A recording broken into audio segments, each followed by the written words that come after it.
Once again, mayong gabi ka natong tanan alang sa atua karon nga pagpamalandong. Dapiton mo nako sa pag-abli sa inyohang mga Biblia as we consider for tonight's meditation Psalm 57. Psalm 57.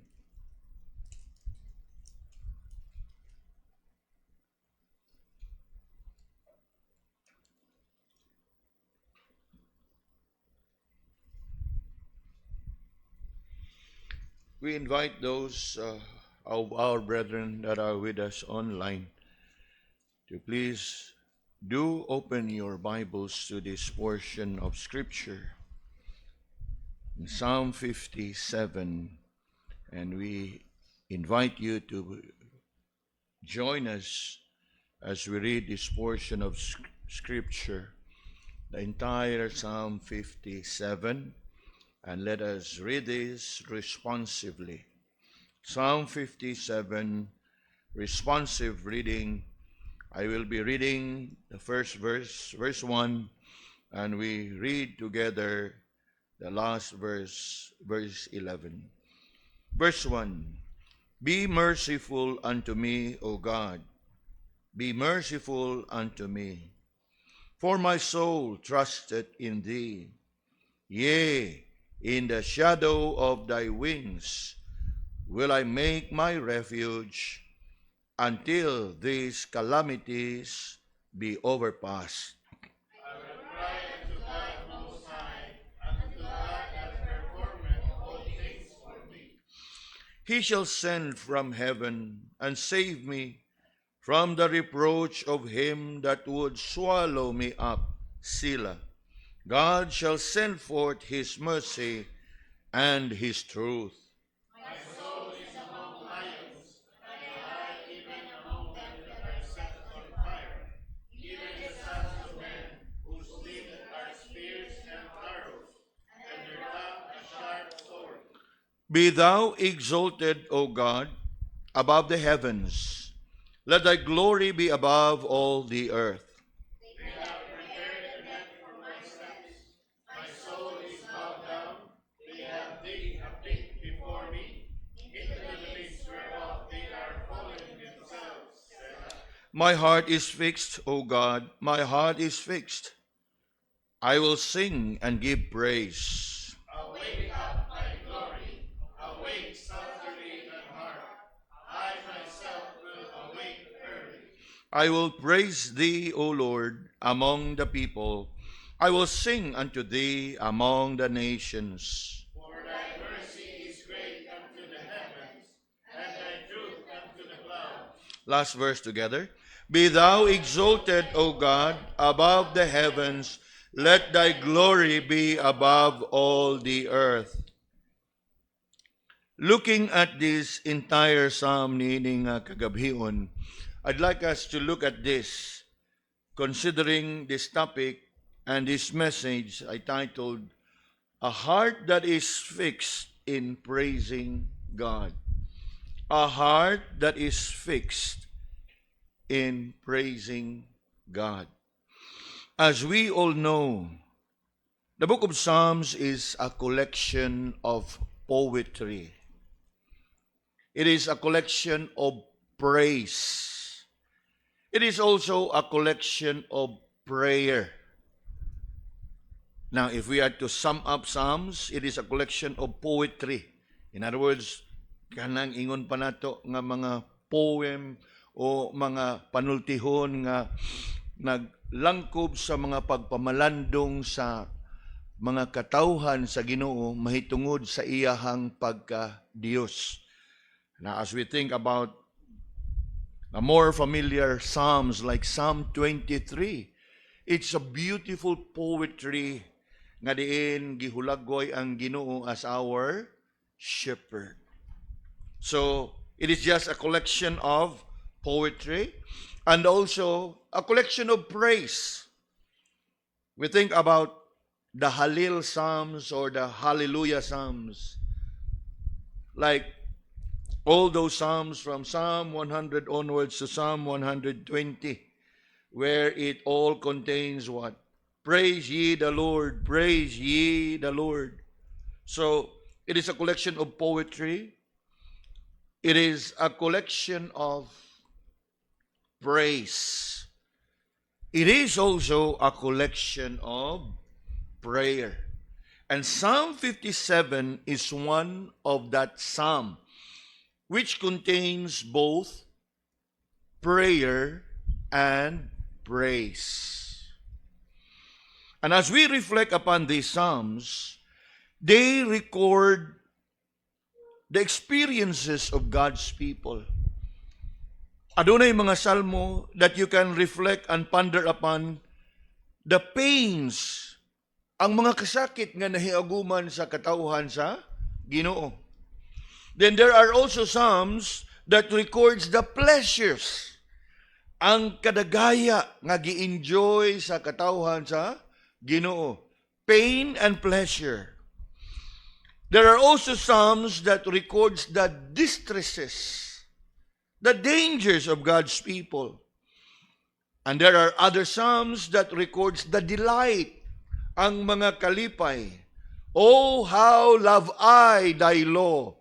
It is my delight.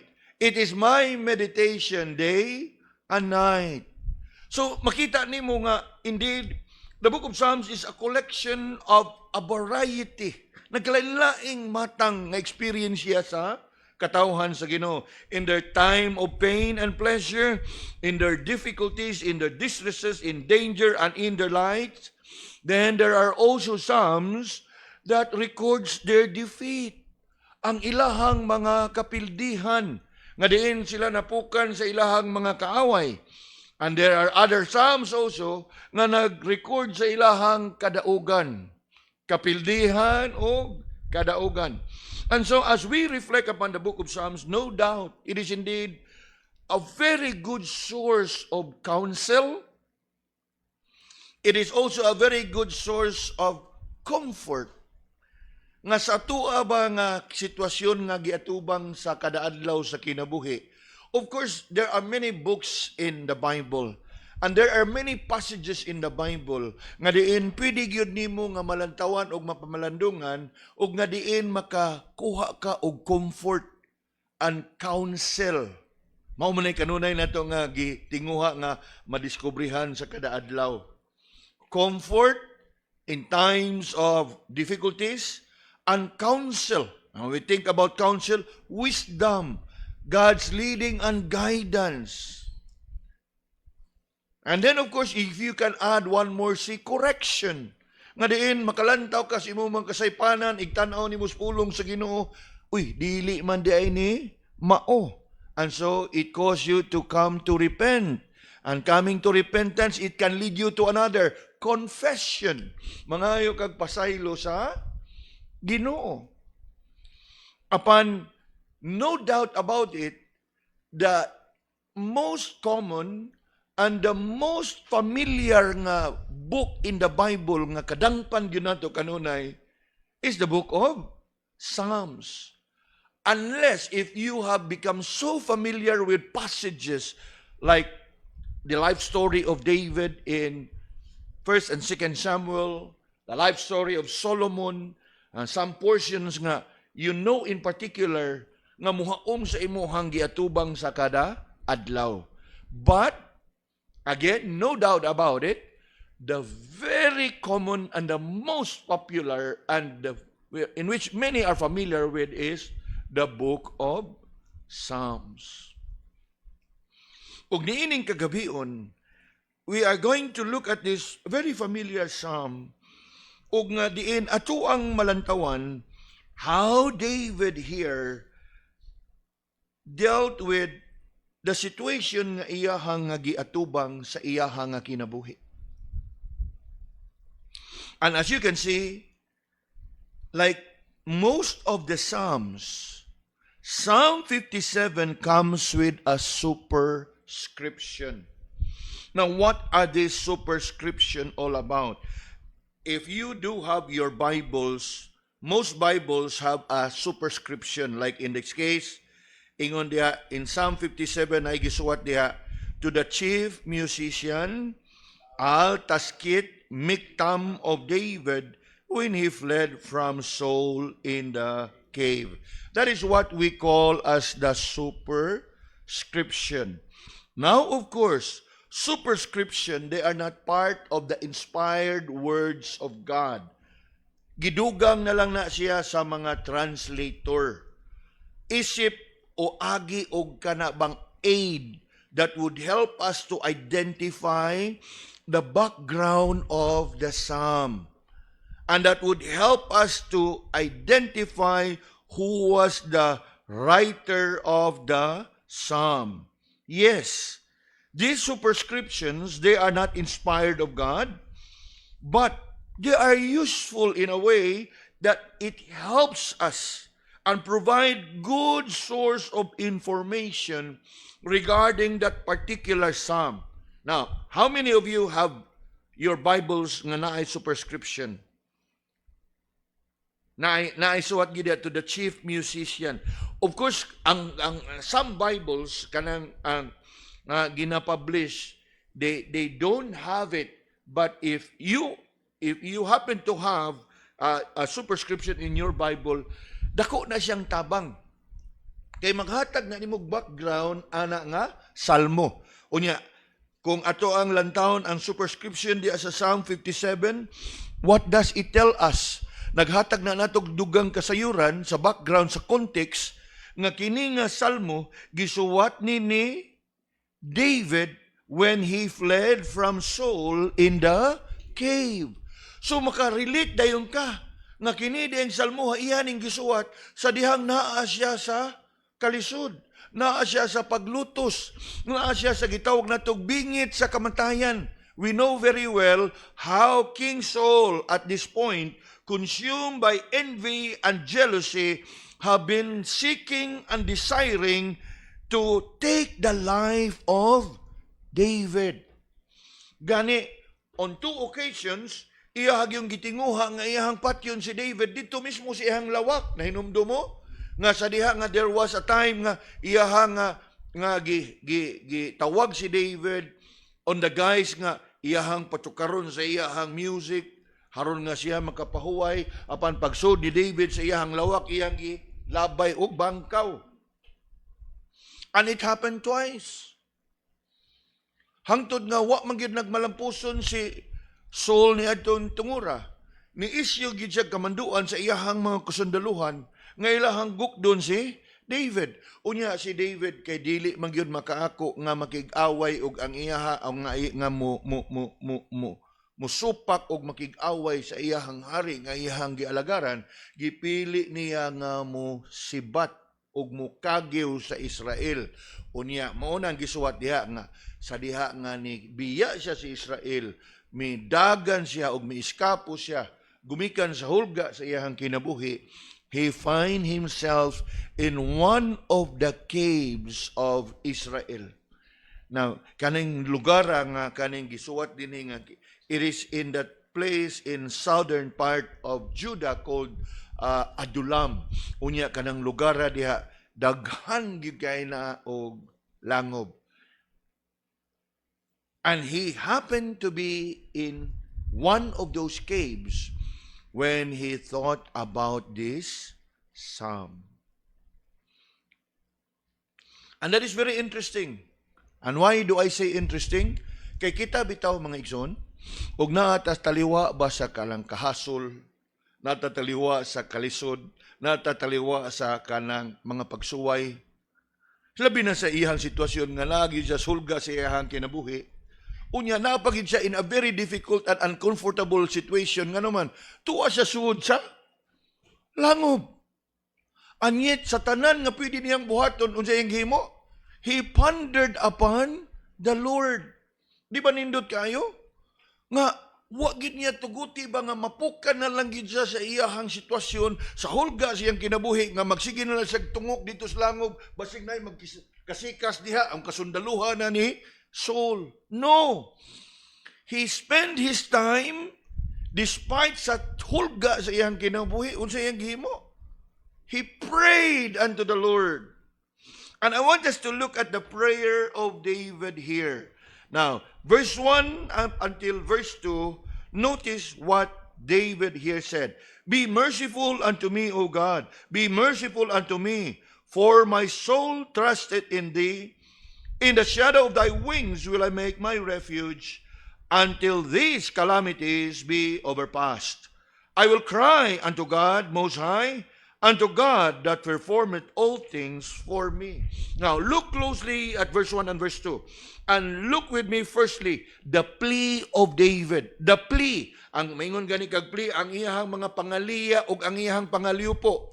Unsay iyahang gipangayo sa Ginoo? Usa ra gyud.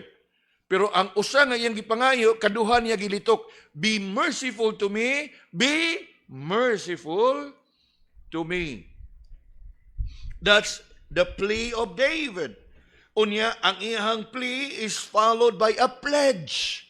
Where is the pledge? For my soul trusted in thee. Yea, in the shadow of thy wings will I make my refuge. Sumurabag iyahang gihurar, iyahang gipadayag, Lord, kaluyin taong ko kay diha gyud ko nimo nagsalig. Now, kung atong mahinumduman, the superscription ni ingon nga naa siya nakatago sa usa ka langob. Pero bisan pa man og nakatago siya sa langob, ang iyahang safety dili ugwa sa langob kung dili asa. Ang iyahang safety tuwa sa Ginoo. Di ba nindot kayo mga kaigsunan? Naa siya sa sulod sa langob, safety siya dito. Pero ang diha siyang kasing-kasing, ang iyahang safety wa dito sa langob. Ang iyahang safety naa gyud sa atong Ginoo. I want us to see in here mga kaigsunan, ang husto nga focus ba nato sa ato ang kinabuhi taliwa sa mga sitwasyon nga ato ang atubang. Siguro nakapasilong ta, nakadangop ta, nakadawat ang mga ayuda, tabang, assistance, whatever. Praise God kung adunay tabang, kung adunay ayuda, whatever it may be. But let it be that your eyes and your heart and mind is fixed and focused upon the Lord. O mo na itong nakita din The superscription tells us that he fled from Saul in the cave. Pero asa ang iyahang pledge sa iyahang kanang pagsalig? Ingon diha, my soul trusted in thee. In the shadow of thy wings will I make my refuge. Now, human ni ana, nipadayon siya sa pagsulti nga, yes, ang iyahang kanang pledge sa iyahang pagsalig dili sa mga butang nga naa siyang palipot nga mo'y nagpanalipod ug nagtago kaniya kung dili tuag yun sa Ginoo. Unya, ang iyahang pledge gisundan dayon sa kamaturan sa iyang panglantaw that whatever distresses and danger nga giyang giatubang, it is passing. It is passing. In other words, ang hulga sa iyahang kinabuhi will not be forever. Ingon siya diha,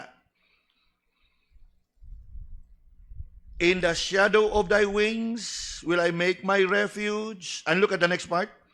Until these calamities be overpassed. So iyang gi-acknowledge nga naa siya sa kalisod. Giyon sa niya paghulagway ang sitwasyon, calamities. Calamities, kalamidad. Maghisgot nga din ang kalamidad, dili lang na siya nga naay pag-uwan-uwan o pangaghinhangin. Mingon na galing ka kano sa gobyerno mo, kano sa man mo deklara ang gobyerno og state of calamity.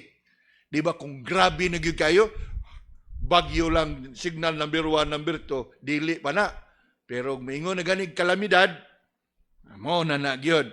Mo niya din Nisalig siya sa Ginoo, dito siya nidagop sa Ginoo. Nagmasaligon siya nga ang Ginoo mo'y magpanalipod kaniya og siya mudangop gayud sa Ginoo hangtod nga mahunong ug matapos ni nga mga kalamidad. And somehow, sama ni David mga kaigsunan, we also have our share of calamities in life. In addition to natural calamities, we have what? Physical calamities. Diseases, sickness that comes and go. What else? We have personal calamities.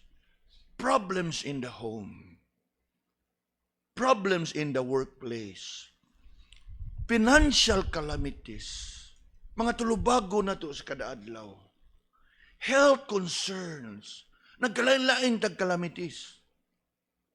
Apan kanindot kayo atong katunon, ang atong nalantawan diha kang David, ang iyahang pagdangop tuwa sa Ginoo. Be merciful, my soul trusted in thee. Yea, in the shadow of thy wings will I make my refuge. Unya, lantawa diha, the passing of distress. The passing of distress. In other words, walay problema o walay mga sitwasyon nga mo ingon pa nato lungtad yun sa walay kahanturan. Kaya niingon yun diha, till these calamities be overpassed. Bisag unsa na nga kalisod imong giatubang mga kaigsunan, sayre nga naagi na siya kahumanan.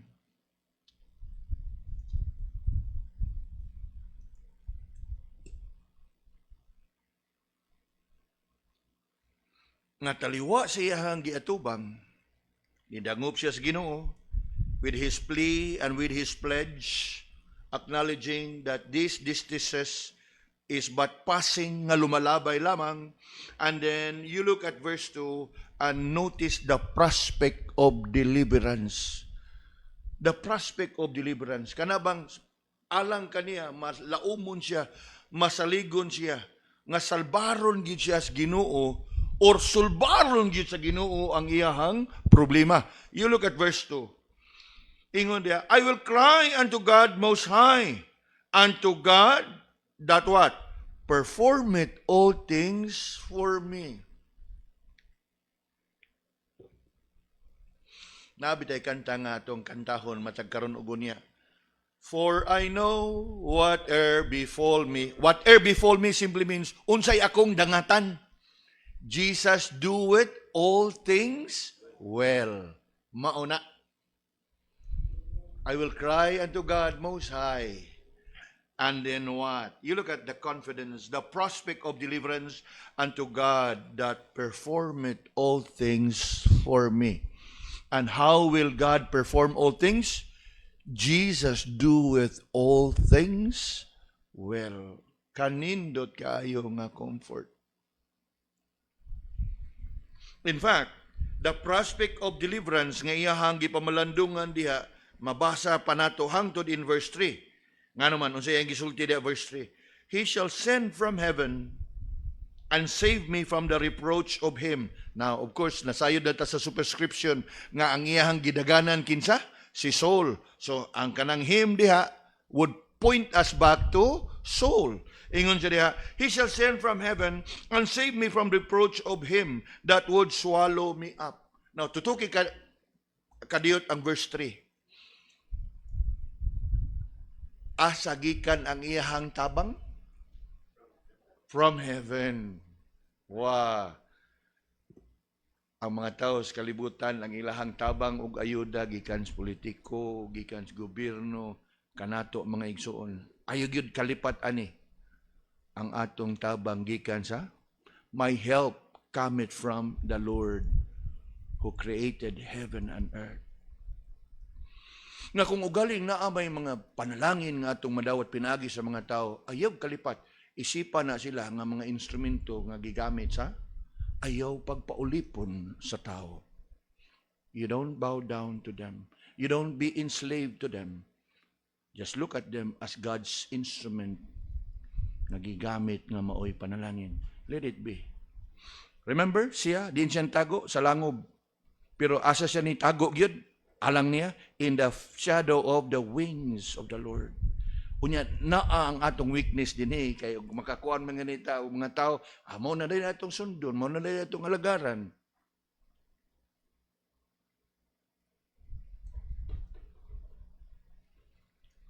You look closely at verse 3. He shall send from heaven. My help cometh from the Lord. Unto the mountain from whence cometh my help. Of course, that mountain refers to Zion, where the presence of the Lord is. And you look at that deliverance that comes from heaven. He shall send from heaven and what? Save me from the reproach of him that would swallow me up. Yes.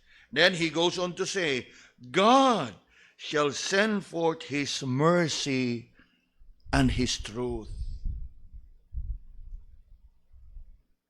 Ang iyahang kaluoy o ang iyahang kamatuoran. Now, of course, ang kanang kamatuoran diha can be considered as truth nga kamatuoran nga gipadayag sa Ginoo. Apil ang iyahang mga saad. Ang iyahang saad tinuod og kamatuoran. And that is implied here. God will come with his mercy and his truth to fulfill his promise. And of course, we know very well sa mga saad sa Ginoo nga iyahang gipadayag kanato diha sa iyahang pulong. That as we reflect upon the words of David here in these 3 verses nga itong gi-consider, makita nato diha that David knew all along nga taliwa sa tanan nga hulga sa iyahang kinabuhi, aduna siya kadangpan. Unya, ang iyahang kadangpan, iyahag yung masaligan. Unya, ang iyahang kadagpan nga iyang masaligan, iyahag yung malauman. Tanawa na guna og unsa kadako ang iyahang pagsalig ug paglaom sa dihang niingon siya diha in verse 2, I will cry unto God Most High, unto God that performeth all things for me. God will be my protector. God will be my provider.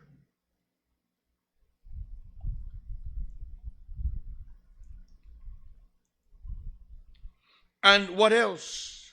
That God will be his preserver. Nasayod siya nga i-preserve bargyo siya sa Ginoo. And how would the Lord do it? Ingon diha, he will perform all things. And then in verse 3, he shall save me from the reproach of him that would swallow me up.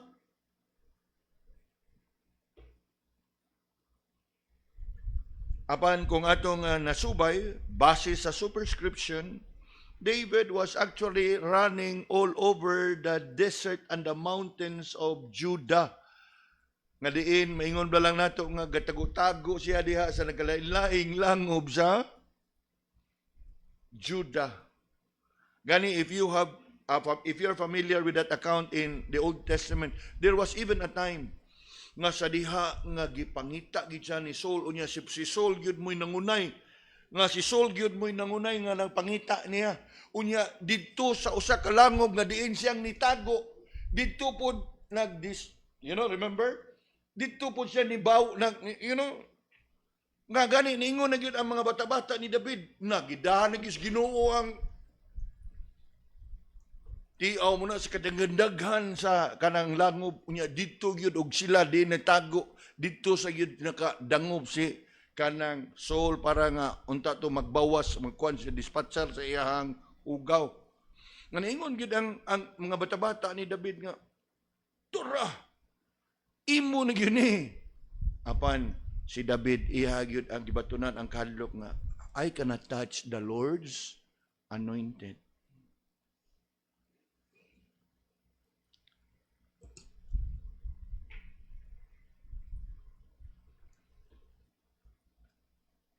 He would be roaming all over the mountains of southern Israel, but his refuge is in the shadow of God's wings.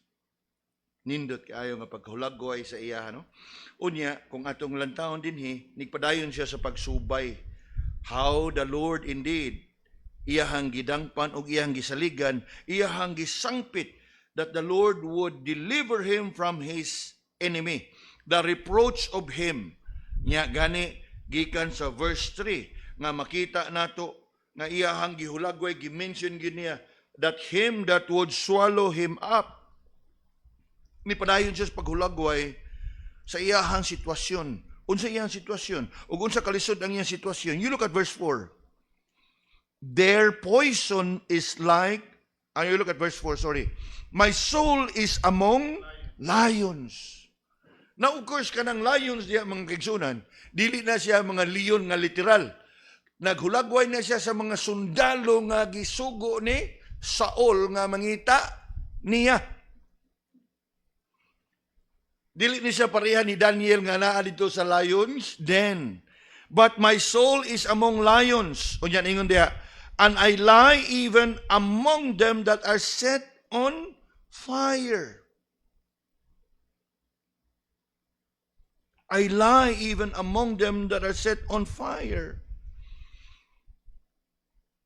O yan, what else? Even the sons of men. In other words, mga bangis ng mga tao. Unsa ka bangis ng mga tao? You look on, still in verse 4, whose teeth are spears and arrows, and their tongue a sharp sword. In other words, bangis, mura ba o kanang bitang kakita bitaw tao sa mga tao, mga bangis kay mga isog kay kuyawa mo ring mukaon gitong tao tong tawhana to. Mao ni sila, mga bangis.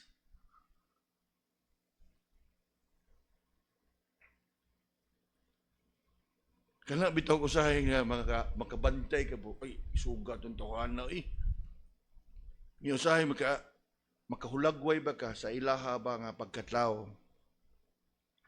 Mo ni sitwasyon ni David. He's being surrounded by wicked and evil men, that he is among lions, whose teeth are as spears and arrows, and their tongue a sharp sword. Mga lakay ba.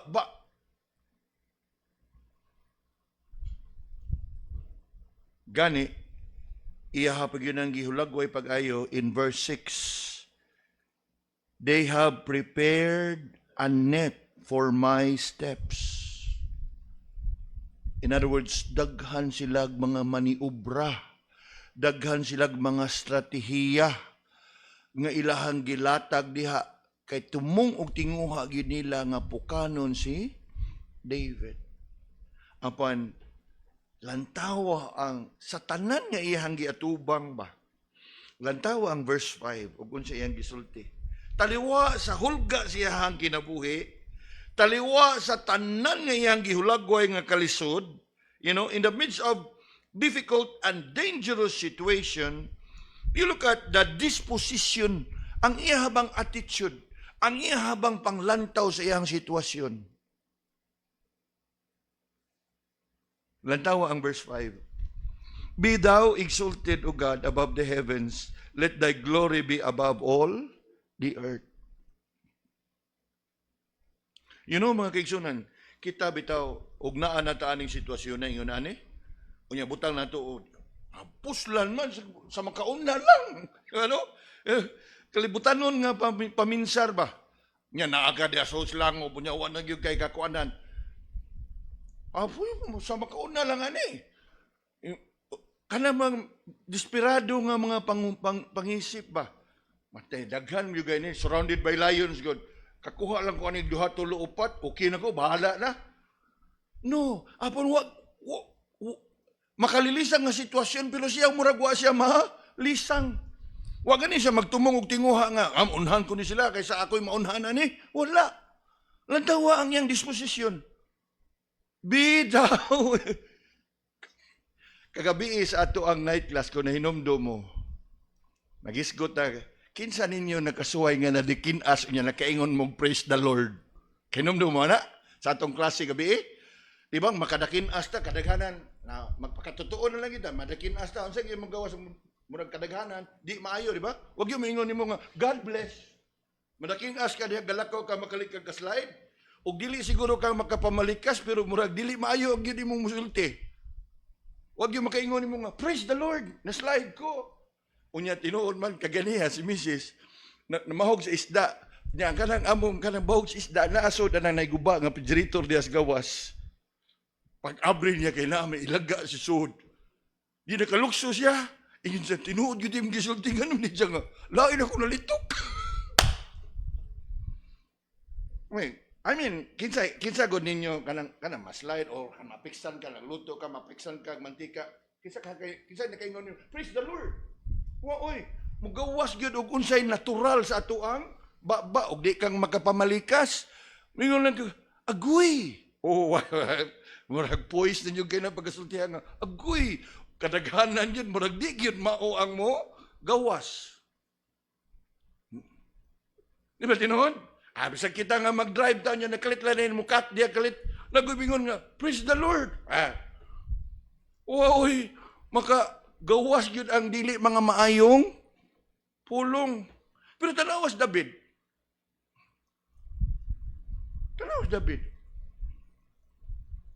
Sa tanan niyan, giyatubangon siya yung gilitok. Lord, be thou. Wow. Nga malandong bitaw ko ani mga kagisunan as I prepare for tonight's meditation, kung layo ba natos tinuodan niyo? I mean, let's face it.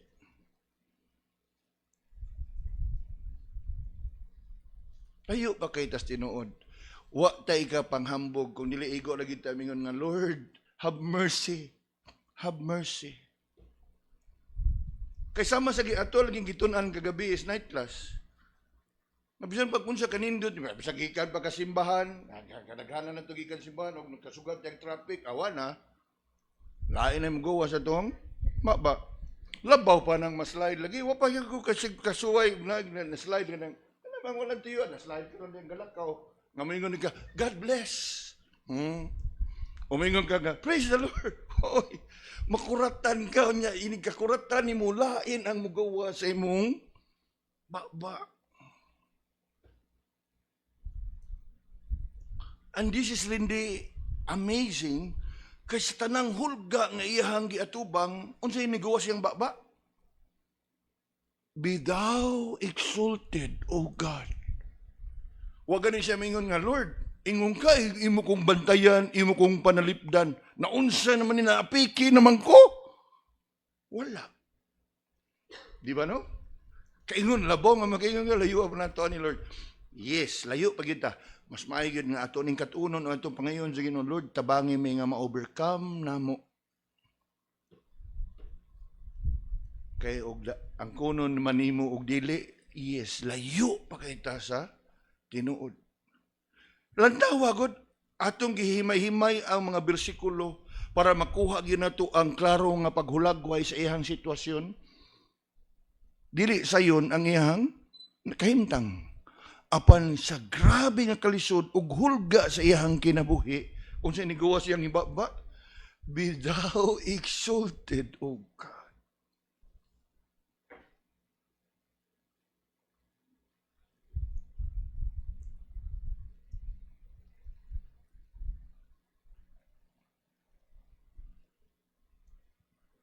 You look at what he said in verse 5. Taliwa sa tanan nga iyang gihulagway. Ingon lang gid siya, be thou exalted, O God, above the heavens. Let thy glory be above all the earth. You know, mga kaigsunan, perhaps sama ni David, we may have been relentlessly pursued by calamities. Not necessarily danger or pursued by king and his army, but perhaps we have been pursued by another kind of calamities.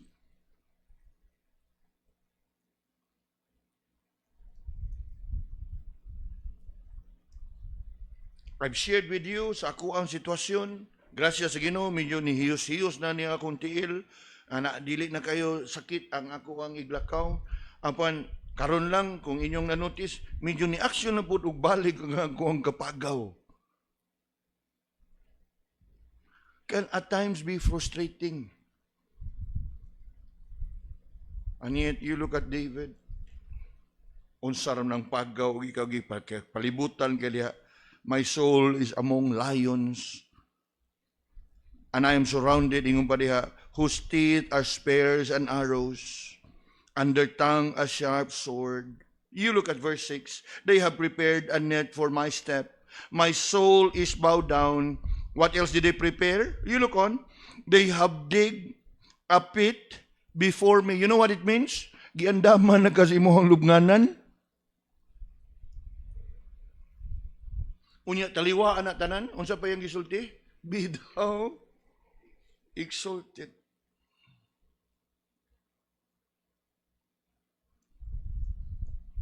Wow.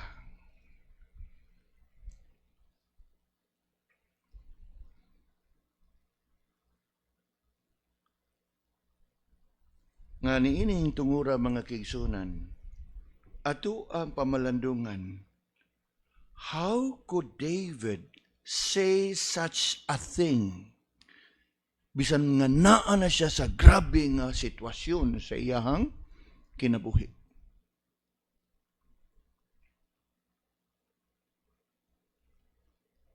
Di ba?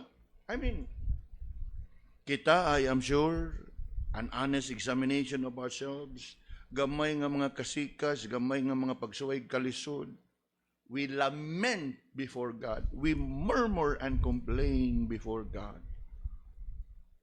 As if we really don't deserve sa mga kalisod nga atong naagian. Look at David.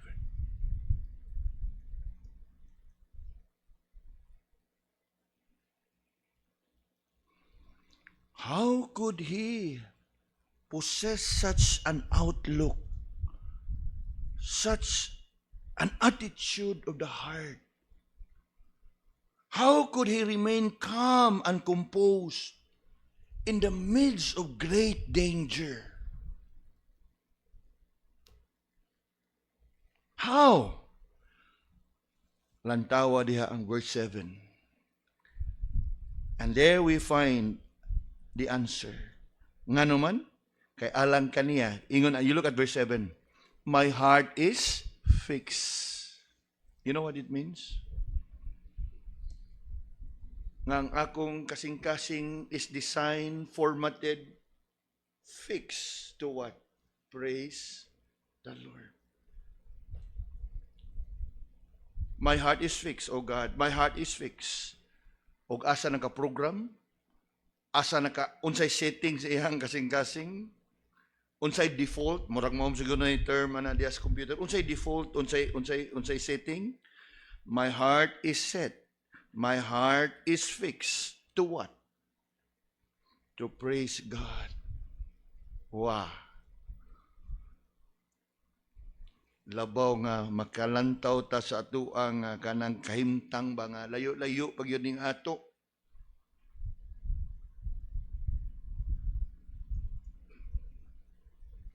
David's prayer and petition gikan sa verse 1 up until verse 6 have somehow caused him to praise the Lord as we read in verse 5. And it is because of the fact that as far as David is concerned, his heart is fixed. His heart is determined. His heart is stable and prepared in whatever situation to what? To praise God. So from David's prayer, we move on to consider David's praise. Ang iyahang mga pagdayeg sa Ginoo. Sa unsa nga paagi nga iyahang gidayeg ang Ginoo? Yes, David's prayer and petition are at once turned into praise. And it is because his heart is fixed. It is designed, it is determined, it is prepared for every event that he will be praising the Lord. And how will he praise the Lord? Ingon gyud siya diha, I will sing. Wow. I will sing.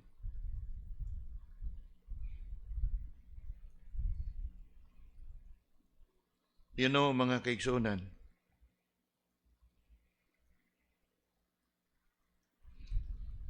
kana bitaw na atas mga kalisod, na atas mga pagsuway. Gracias Ginoo that we can bring ourselves to praying. Nga naman, oftentimes, we would rather be overcome by the problem. Malisan ka, mapukan ka, mawakas focus. Gracias Ginoo kung madani mo imong kaugalingon sa pagsangpit sa Ginoo. Praise God. Apan, you know what? Mas nindot pa nga, ikaw manimog ampo, makakanta pagyug ka sa... No. Again, atong pangutana sa atong kaugalingon. When was the last time nga nikanta kataliwa sa problema? Siguro mingon nga, una ako problema, pastor, pero pag fellowship na rin, nanganta mo ta. Praise God. Nalain na siya. Kana bang sa imo hagin nga giatubang ba? Personally, nakakaroon sa Pinoyanan, nga kay giatubang nga problema, na malandong ka, saon ni mo na, niya, gracias Ginoo, nakanagom sa kas Ginoo. Praise God, right? Murag, siguro, pamilyar na ta ana, nga maudangop ta sa Ginoo. Apan, when was the last time nga nidangop kas Ginoo niya, humani, kanta pa jud ka, ngiga, tagaan, tagigyag jacket. Nga naman, murag wa pa'y nakahimo na to, anak.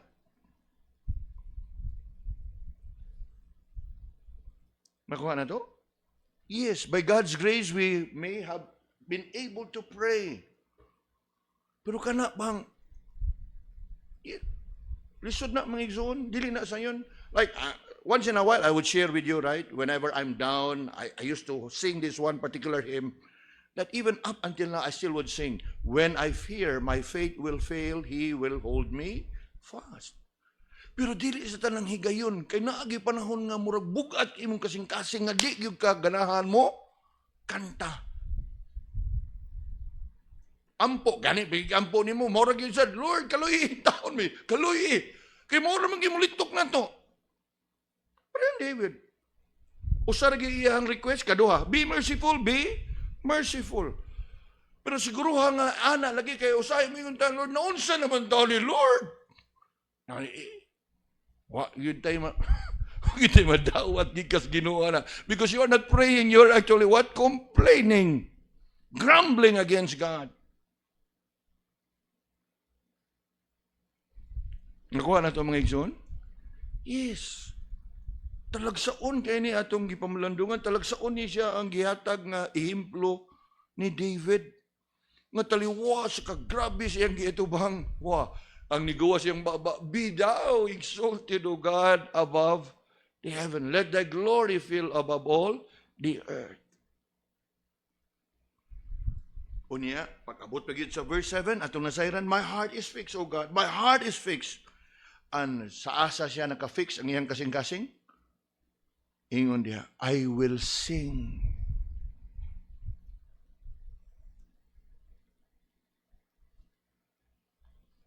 I will sing. Now, you think about it. I wonder how many of us can really sing unto the Lord while we are being relentlessly pursued, or while in the midst of suffering, bearing with some sickness and diseases, distressful situations in life. Yes. Igo lang kitang makapasalamat sa Ginoo kung madana to itong gagalingon nga mo, sangpit sa Ginoo. But we can learn something from David here. Together with his prayer, ingon gyud siya diha, it's not just about I will praise the Lord. Kay you can praise the Lord with your prayer. Pero ingon magyud nga I will sing.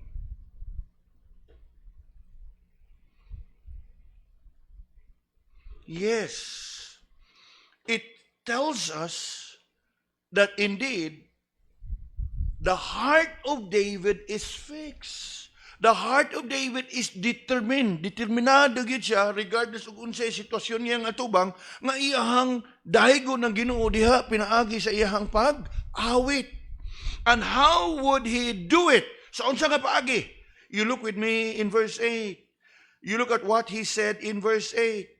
Awake up my glory. Now, kanang awake up my glory diha, he refers to his intellect, his, atong gitun-ani sa atong night class, the immaterial part, which contains the emotion, the feeling, the sentiments. Muna diha, I awake my glory, his heart and mind Awake up my glory.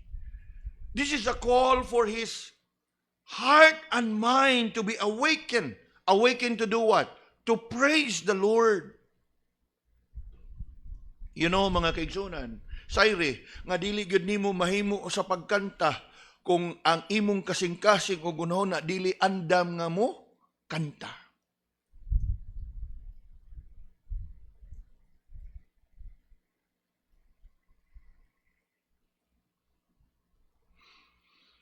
Our mouth, our lips, our tongue can never sing and express our praise unto God until our heart and mind are awakened to praise God.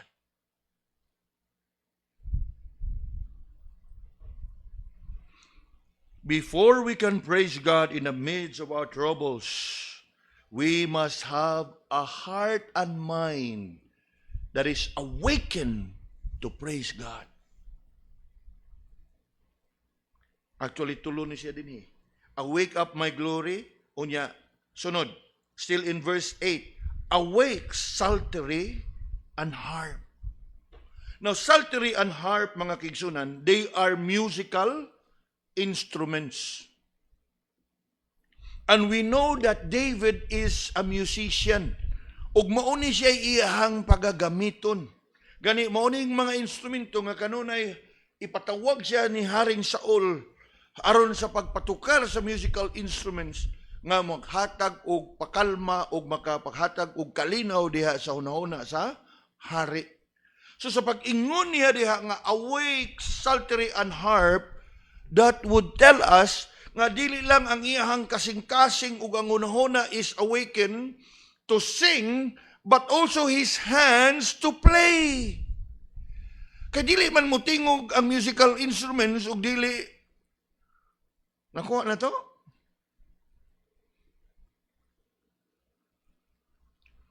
Awake up my glory, awake psaltery and harp. He's actually referring to his hands and his fingers that would play the strings of the psaltery and the harp. Nga naman, because his heart and his mind is fixed on praising God with his voice in singing and with the musical instrument that he would play. Now, pungunong tagkadyot, nga naman, dili bayata na nato na ay abilidad sa pagtukar sa musical instrument.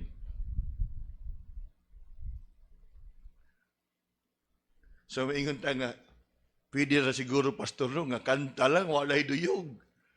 Whatever it is. Pero alang kang David, kung imong lantawon, it's actually a picture of praising God with his whole being. Heart, mind, body, and soul.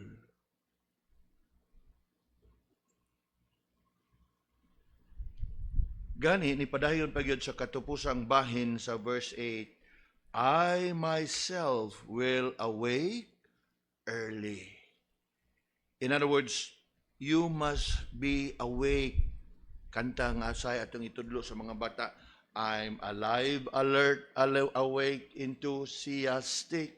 I'm alive, alert, awake, enthusiastic. Yes, we must be enthusiastic in praising God. And we must be alive, alert, awake in praising God. True.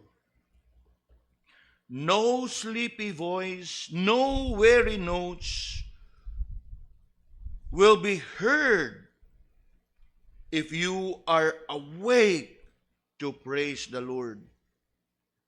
Nga diin, atog yung pukawon atong kagalingon, meaning purposeful, willful yun nga imong pagabuhaton, nga imong daygon o gimayangon ang Ginoo diha sa imong mga pag-awit, diha sa imong pagtukar sa mga musical instrument, o diha sa imong tinguha nga imong pukawon, imong kagalingon, haron nga imong daygon o gimayaon ang Ginoo.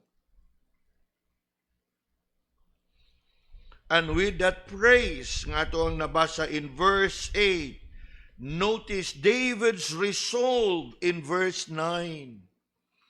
I will praise thee, O Lord, among the people.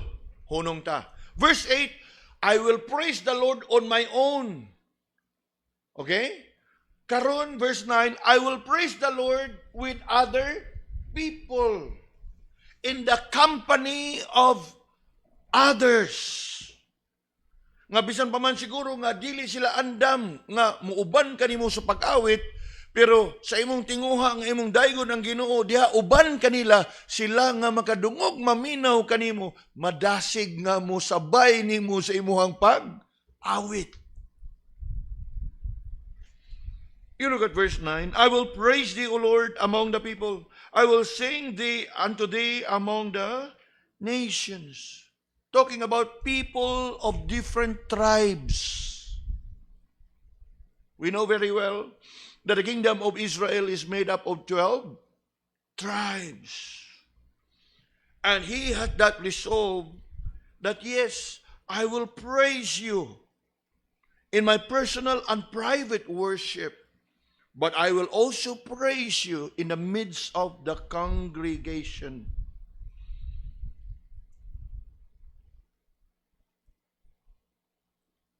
And then verse 10, the very reason, ang pinakarason, nga nung iyahang daygon o gimayaon ang Ginoo. Verse 10, for thy mercy is great unto the heaven, and the truth unto the clouds.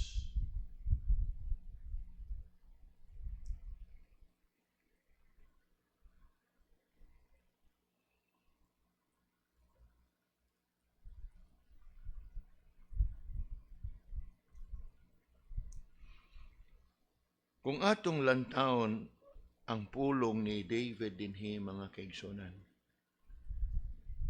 these are not words in which we are not familiar. In fact, we're too familiar with all the words that David here used. Apan, ang atuang struggle is ang pag-apply niini sa atuang kinabuhi.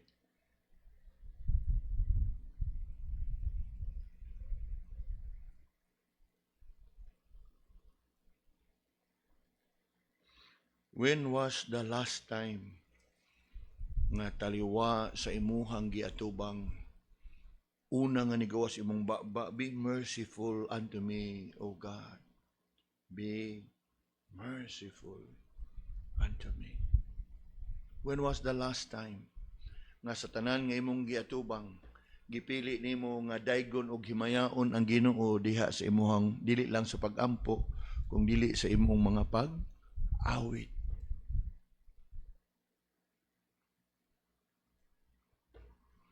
In fact, as far as David is concerned, ang duha ka bahin sa maong salmo, the first half David's prayer and the second half David's praise, he ended it up with that doxology.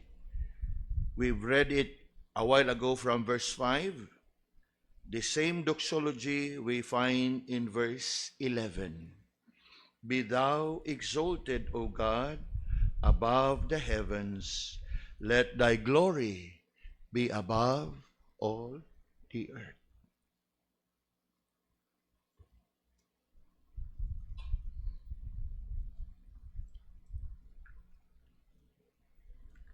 Kini nga mga pulong magagawas sa baba sa usa ka nilalang o binuhat kang kinsang kasing-kasing napuno sa kamatuoran mahitungod sa atong Ginoo. Now, of course, we know that David was a man after God's own heart. Yes, we can never be like David. But you know what? We can desire in our hearts. We can even pray and ask the Lord, Lord, help me that I can follow the example of David. Yes, si David, dili perpekto nga pagkatao. Daghan siyang kapakyasan. Daghan siyang kapildihan nga giatubang sa iyahang kinabuhi. Naapod siya'y kaluyahon. Upon no doubt about it, here before us is one God-honoring example nga siguro dili lang atong katunon kundi dili atong yung tinguhaon nga Lord. May unda og makultivate pud ni nako sa ako ang kinabuhi. Haron nga ikaw mahimaya sa ako ang kinabuhi og nga ang imongan mahimaya dili lang sa akong kinabuhi kung dili sa uban tao nga makakita sa ako ang kinabuhi. A testimony and witness. And I am sure nga, ug ato ag yung lantawon sa itong kagalingon, yes, it is not easy. I am with you. Pero dili na to i-excuse atong kagalingon, alisod kayo, di mada. No. The more we should strive and ask the Lord to help us. It is not easy. In fact, dili lang it is not easy. Without the help of God, we can never do it. Kay lagi, bisan kato lang simple nga illustration mo, mudakinas lang ka diha, kanos apat na makaingog praise the Lord. But it is something that we will continue to desire and we must continue to desire. Lord, help me that I be more and more like your Son, the Lord Jesus. Nga sama usab kang David. Let us ask the Lord, Lord, let it be that my heart will be fixed. You know? Verse 7, my heart is fixed, O God. My heart is fixed. Fixed to what? Fixed to praise and honor the Lord. Let us pray. Lord, salamat sa imong mga pagdasig diha sa imong pulong niining kagabhion. Salamat sa padayon nimo nga pagbukas sa among mga mata sa kamatuoran, sa paghatag kanamo Ginoo niini nga higayon nga among mapamalandungan, even the testimony of David. Help us, O Lord, nga kini nga kamatuoran nga among nakita sa iyahang kinabuhi, amo usab nga makita Ginoo dinhi sa amo ang kaugalingon nga paglakaw og pagkinabuhi. Be with us niining tungora as we spend some time to pray and even to praise your name. In Jesus' name we pray. Amen.